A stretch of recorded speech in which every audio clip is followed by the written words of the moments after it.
nuk ka fuqit më të më thotë kundërtën. Vjen zvendësuesi Escobarit në Tiranë. Edhe pse ambasada ka nxjerrë disa fotografi duke thuar që takuam nga gjithë spektri politik, gabon. Politikisht ka takuar vetëm 5 moskëtierë dhe PD-s. Peleshi është me protokoll kryetari i parlamentit. Ka takuar dhe 2 ministra dhe SPAK, sepse aty ka dosjet e mëdha dhe interesin për të luftuar trafiqin. Qeshën disa sa pak dolën në protesta me Berishën. Zoti Trump, kur realizonte rallit e tij, mos u duket habi se në shumë nga to, po aq sa kishte Berisha, ka pasur. Në disa raste më pak, në disa raste shumë. Nuk ka rëndësi, se ka rëndësi ka mesazhi, sepse nuk mund të thuash që Berisha nuk ka njeri PD-ja, ka 550.000 vota. Momenti, çasti, moti, por pa diskutim që demokratët dhe opozita reale shqiptare nuk do ata drejtues politik dhe ata deputet listash. Kjo duket qartë.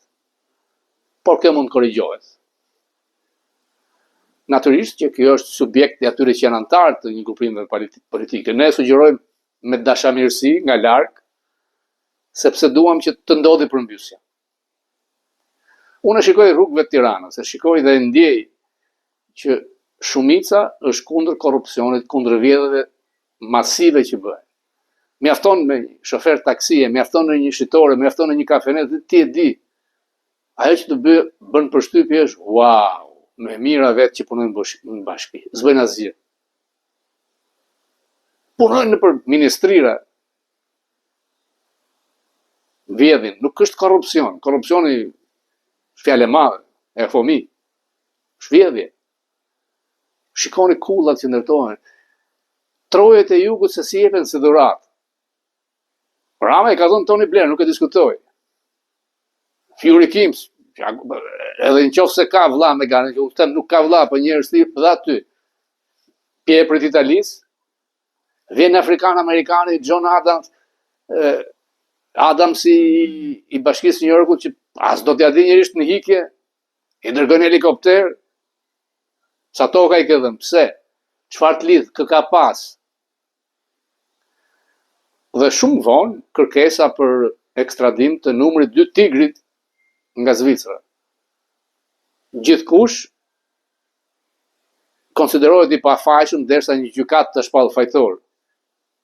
Por kjo nuk të jep të drejtë që tikësh në përbot dhe mos përballesh me drejtësinë. Zvicra është përpara një prove.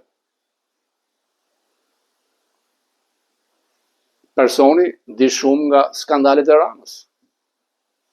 Do t'i shërbente vetes,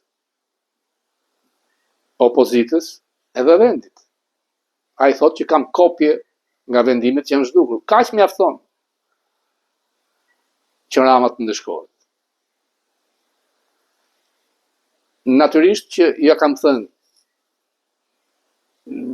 revolta vjen ose çastet që se pret taskush, si ndodhi pranvera arabe kur ai djali që shiste me tezga në rrugë dhe ai taksidari e goditi me shuplak, pra i djaloshi do gjë vetën dhe çdo gjë filloi atë që quhet pranvera arabe. Por ka dhe gradualisht, si ajo ena që zihen dhe plas.